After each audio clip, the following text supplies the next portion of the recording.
Hello, everyone. I'm Gustavo Tolosa, your book club host, and today I'm wearing exercise clothes because I went for a long walk. Because we are reading chapter 5, which is Move More. And by the way, you can start moving those fingers and type something. Just let me know you're out there. I see that there are people here, but I am not sure. Tell me. Oh, there you go. Okay. Nevada. Wonderful. Okay. So I'm not alone here. So I hope you had a wonderful weekend. I know it was a very special week for a lot of people. And this is not obviously a religious type of book club, but I do want to acknowledge for those of you who celebrate Easter that I hope you had a wonderful weekend. I certainly did because yesterday, Saturday, April 16th, I gave a concert with one of my wonderful colleagues, is a soprano, Cecilia Leunda, and we performed uh, in the big city of Cordoba, Argentina, in a beautiful hall, a really beautiful hall.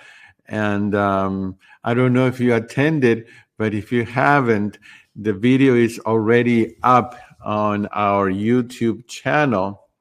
You can search for our channel by typing, you go to YouTube and you type Tolosa Leunda and you'll find our channel. And please help us if you would subscribe and click on the little notification bell. The video was, the concert was a concert with music that had as a theme love and nature. So, and I played and poetry, and I also played four pieces by one of my favorite composers, Chopin. So make sure you take a look. She sang the Ave Maria at the beginning, and it was enough to transport you to another you know uh, place and in the universe. It was really beautiful. The whole thing was. So, all right. Today we are talking about something that I'm not an expert on, and I don't mind saying it. I am an expert in music and in piano. That's why I'm a doctor of musical arts. And I consider myself an expert in the starch solution and in the whole food plant based um, cooking because I love to cook. And in this way of living that Dr. Ornish describes in his book, but I have mostly focused on the food. And I admit I don't like to exercise. I never have. But one of the things he says here in chapter 5, which is on page 101, is that you've got to find an exercise that you like, because if you don't like it, you are not going to do it. Basically, for me, it boils down to walking. Yeah, I like to swim, but I can't. I can walk for an hour, but I can't swim for an hour. I'm not in that physical shape. So, and I don't have a readily available place to go swim. And I used to like to do step aerobics, but I don't know if I would. I might try that. But walking is a wonderful way to exercise, and Dr. Ornish says that a little bit goes a long way. And he says there are three basic types of exercise that we recommend for just about everyone: aerobic um, exercise, which is walking, for example; strength training, with resistant bands or lifting weights, and then stretching. I have done aerobic and strength training. I have not really done stretching other than, I don't know, a little bit every now, a few times. So, in the spirit of keeping it simple, which is one of the themes of his book, here's the bottom line about exercise. If you like it, you'll do it. Okay, so if you like it, you'll do it. Make it a play out rather than a workout. So find the type of exercise you enjoy doing in each of these categories and just do it regularly to undo it. Everything else is a refinement of this idea. In short, do what you enjoy, make it fun, do it regularly. The rest is commentary. One of you says, I do cardio, yoga, strength with bands, and weights. Okay, wonderful. Very good. This chapter also illustrates one of the other main themes of this book. Exercise has multiple benefits, because it mitigates each of the underlying mechanisms that cause chronic diseases. It's not like you need to do one type of exercise to reverse heart disease and another type of exercise to reverse early stage prostate cancer, or to lower your blood pressure, weight, cholesterol, or blood sugar levels. You already know that exercise helps you lose weight, stay healthy, look younger, and feel better. Here are some of the main other benefits to exercise. Exercise helps you live longer. I don't know about you. Tell me if you don't mind typing it. Do you have a number in mind? How long would you like to live? Personally, if I could live to 200 years, I would do it. At least that's what I think right now, because I have so many things I want to do in life that I do want to live long. But I don't. I want to live long as long as I'm healthy and I can move around. So the greatest increase in longevity occurs when you go from being sedentary to doing even a little exercise every day. For example, going from being sedentary to just walking 20 to 30 minutes per day can cut premature death rates by 20 to 30%. And that's a lot. Another study found that walking 30 minutes 5 times per week reduced premature death by 20%, and walking 60 minutes 5 times per week reduced premature deaths by 31%. But more intensive exercise had only incremental additional benefit in reducing mortality. Just 25 minutes of brisk walking a day can add as much as 7 years to your life. Wow. A word of caution. The risks of exercise, both musculoskeletal injury and sudden cardiac death, are directly related to the intensity, not the length so much. Walking gives many of the health benefits of more intensive exercise while minimizing the risks. While 7-minute high-intensity workouts appeal to busy people and may be safe for those in good shape, I'm concerned that these may create problems in some people with chronic diseases who may be vulnerable. Slow but steady wins the race. It's true, both literally and figuratively. Consult with your doctor before doing high-intensity workouts, especially if you have a chronic disease. One of you says that you purchased the pack yesterday with all my 9 cooking webinars. Marcia, I will look and see. Sometimes something happens and the email doesn't get to me, but as soon as I'm done with this, I will look it up. Okay. When you I just want to say this, make sure you, from time to time or every day, however often you want, you go to your email and you look at your spam folder or your trash, at the folder with promotions, and other folders, because sometimes the emails that I send that my system sends is filtered by email companies, and they do not get to your email your inbox. So make sure you look in other places. Exercise also lengthens your telomeres. As described in chapter 2, telomeres are the structures at the end of your chromosomes that regulate cellular aging.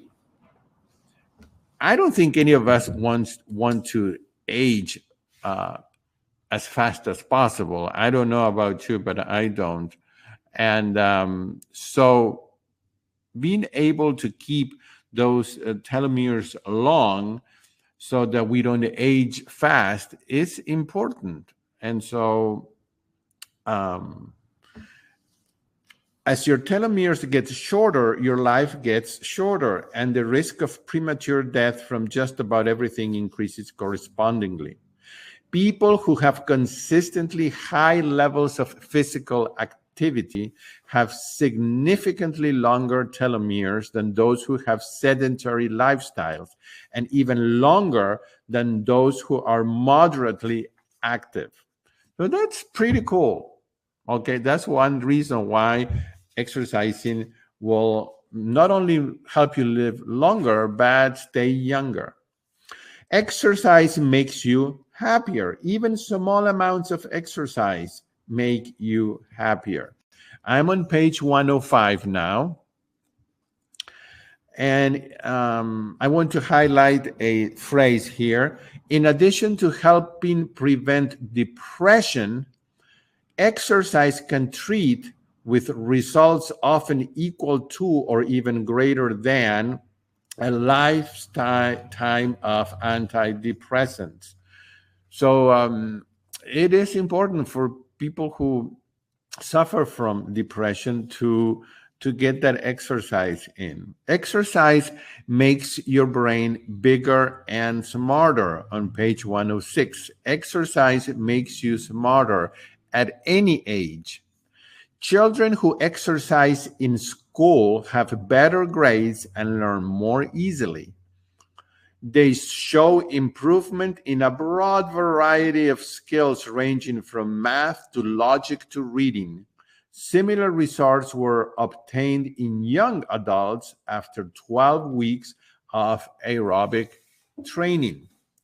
And the benefits of exercising when you're young continue as you get older. Those who are physically active between ages 15 and 25 process information faster when they become 62 to 85 years old.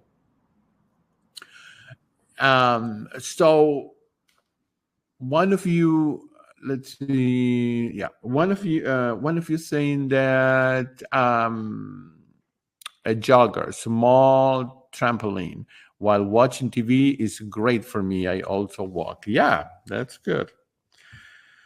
When I was in medical school, we were taught that you're born with a finite number of brain cells, and that's all you get. If you go out and have a couple of six packs and kill off a few thousand brain cells, you never get them back. But here's some literally mind-blowing good news. Your brain, like the rest of your body, has a remarkable capacity to begin healing, that is, to undo damage. If you stop doing what's causing the problem or the damage, of course. When you practice the lifestyle medicine program described in this book, including exercise, you can grow so many new brain cells called neurogenesis that your brain can get measurably bigger. Even better news is that the part of your brain that controls memory, called the hippocampus, gets bigger. When people age, they often say, "Where did I leave my keys?" Or "What was that person's name again?" A lot of this memory loss is reversible. So now I'm on page 108 where it says Anne is now writing. Okay. So she says, what kind of associations do you have with exercise? When was the last time you got a good workout? What kind of activity were you doing? She has questions here. And again, she says, keep it simple. Do activities that feel fun and energizing. Again, for me, is walking outside, not walking on a treadmill. I won't. I'm not gonna. I don't think I want to do it. So I have to walk outside where I can see people, cars, trees, birds, mountains, whatever. Number two, do them regularly, but no more than feels comfortable on any given day. Once a day for sure. Sometimes I can get a walking 2 times a day. Number three, reward yourself. Probably not with food, unless it's good food, but with something else. I don't know. You have to use your imagination there. Maybe it's taking a bubble bath while you read your very favorite a book, or maybe it's going each time. I don't know. I don't know if I can reward myself every day when I go walking. I don't know. Maybe I can say, well, when I get home, I am going to take 15 minutes and really use them for me only. And take deep breaths, go to a place that is quiet, do some deep breathing, time for me. Maybe that would be. And number four, if possible, exercise with someone. I think that's really important. It's not always easy, but when you exercise with someone, then you are more liable in a way, and you're more likely to do it. So on page 109, she says, Dean and I have a contest going periodically where whoever exercises the most that week gets to request a special favor from the other in any aspect of our lives together, and know that it will be granted. The imagination runs wild. Works for us, she says. Lastly, listening to music is my go-to when it comes to making exercise and life in general more entertaining. So she highly recommends pairing your activities with music whenever possible. And I couldn't agree more. Being a professional musician, I know that music has a healing power in your own body as well. And it also can help uh, make extra synapses in your brain, and it can also recall memories. I mean, it can make you feel happier. So yes, I agree. I like Baroque music because Baroque music is upbeat, a lot of it, and it's happy, and it has a steady beat if you're exercising. So you try Vivaldi while you're exercising your body, and it's going to also increase your brain activity. Mozart, of course.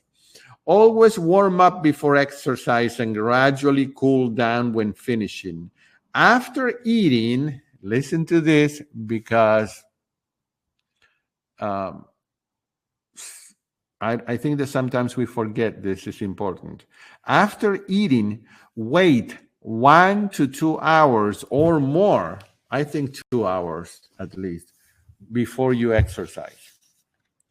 Discuss with your doctor how changes in your medication may affect your exercise routine and how exercising may affect the need for medications.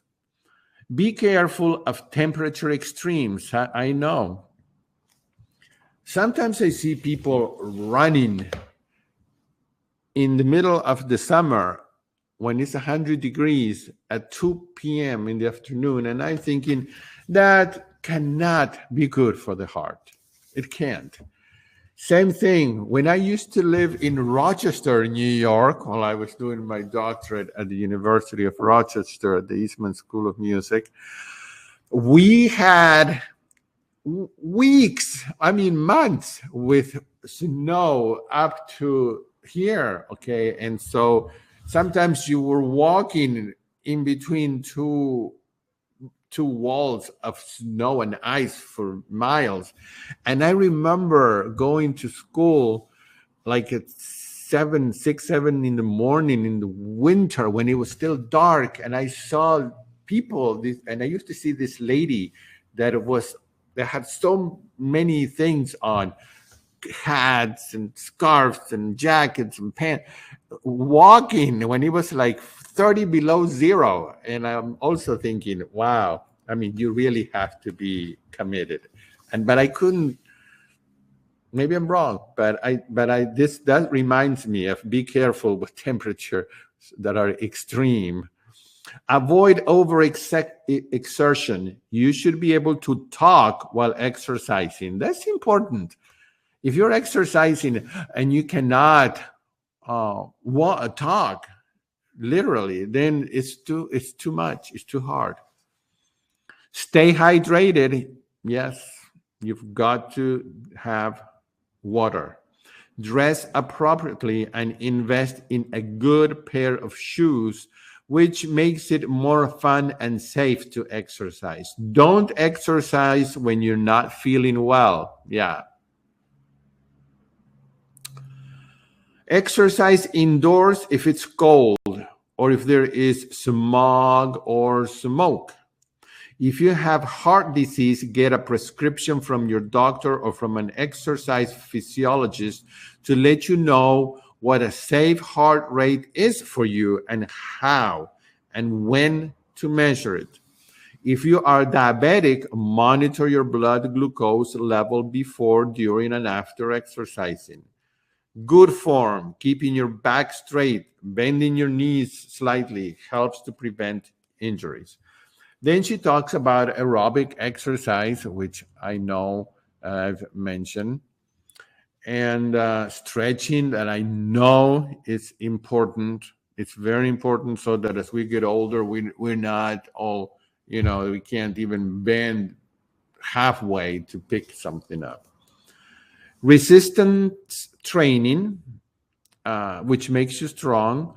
Your lean muscle mass naturally decreases as you get older. Yeah, as we get older, our muscle mass decreases naturally. So does our bone density. Resistance training helps prevent these and increases both the strength and size of your muscles. Use it or lose it. And then she says, switch it up so that you don't get bored. And then on page 113, she says, breathe. I don't know if you've noticed this, but sometimes we tend to hold our breath. And she says, don't hold your breath while doing resistance training, as this greatly increases the pressure within your chest cavity. Exhale when you lift, then inhale with the recovery movement. An easy way to ensure you're exhaling is to speak. Count your repetitions, speaking as you lift, then inhale as you recover during each exercise. Then we have several pages here where we have different types of exercise. And I'm going to start trying these. I hope that you do. And if you do, Maybe you can next time tell us which one of these is a favorite or you like more than others. I'm not going to demonstrate them because that could take a long time, but that's the chapter. That's the end of chapter 5. So I want to get started with chapter 6, which is stress less, because stress is something that we all deal with in our modern life. And stress was something that was meant to be for our survival in the beginnings of times, when we had to run away from a lion or something, or some kind of danger, and the stress propelled us to move and made our senses sharper things. But it wasn't meant to be a daily thing, because it's very detrimental to our life. But that's what's going on today. Dr.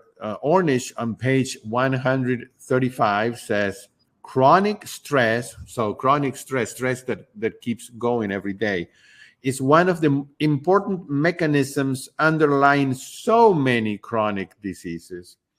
It has a direct effect on our health, mediated through the sympathetic nervous system, and it plays an important role via affecting each of the other mechanisms described in chapter 2. When it's chronic, stress can increase inflammation in your brain. I want you to underline this. I have underlined it here on page 135. You see that? When it's chronic, that means pretty much constant. Stress can increase inflammation in your brain. We definitely don't want inflammation in our brain. We don't want inflammation anybody in our body, but especially in the brain, which in turn can lead to or exacerbate depression. And when you're depressed, your immune system is depressed. For example, people who are HIV positive and depressed have more than double the likelihood of dying from AIDS than those who are not depressed. Chronic stress shortens telomeres. So remember, exercise makes them longer, makes our life longer, stops aging or delays aging. Chronic stress does the opposite. It adversely affects how your genes are expressed and can have a harmful impact on the balance of the trillions of cells in your microbiome. Chronic emotional stress increases oxidative stress as well, and has negative effects on cellular metabolism and apoptosis, angiogenesis, and stasis. It causes blockages. Look at that. Listen to that. It causes blockages to build up faster in your arteries, independent of diet. That is a scary thing. So here's the good news. Stress comes primarily not just from what happens to us, but more important, how we react to what happens to us. Wow. Okay. Well, that is one of those phrases that requires that we stop and we think about this. That chronic emotional stress creates oxidation. It can cause blockages to build up faster, even if you have a good diet. And stress is mostly how we react to things more than the thing that happens to us. In short, even when we can't change what's going on in our lives, we have a lot more choice about how we react to it than we might have believed. And just as chronic stress can adversely affect our health via all of the mechanisms described above, managing stress more effectively can beneficially affect our health via all of these same mechanisms and more quickly than had once been realized. For example, just as chronic stress can suppress your immune function, love, altruism, and compassion can enhance it.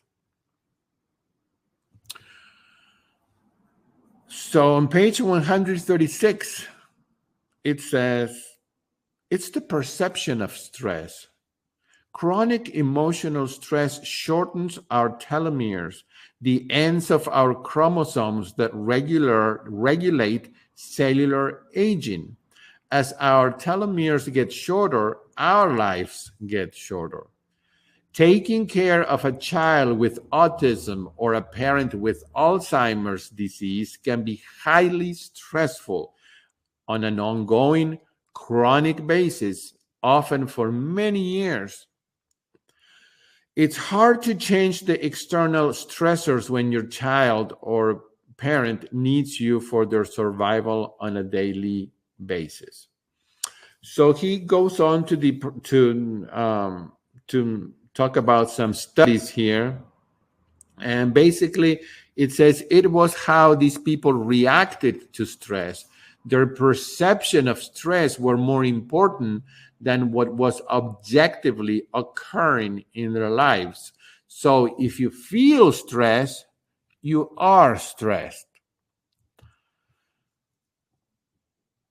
So then he talks about this study, and he says those who practiced the elements of the lifestyle medicine program in this book were able to buffer the stress, so it didn't affect their telomeres and health.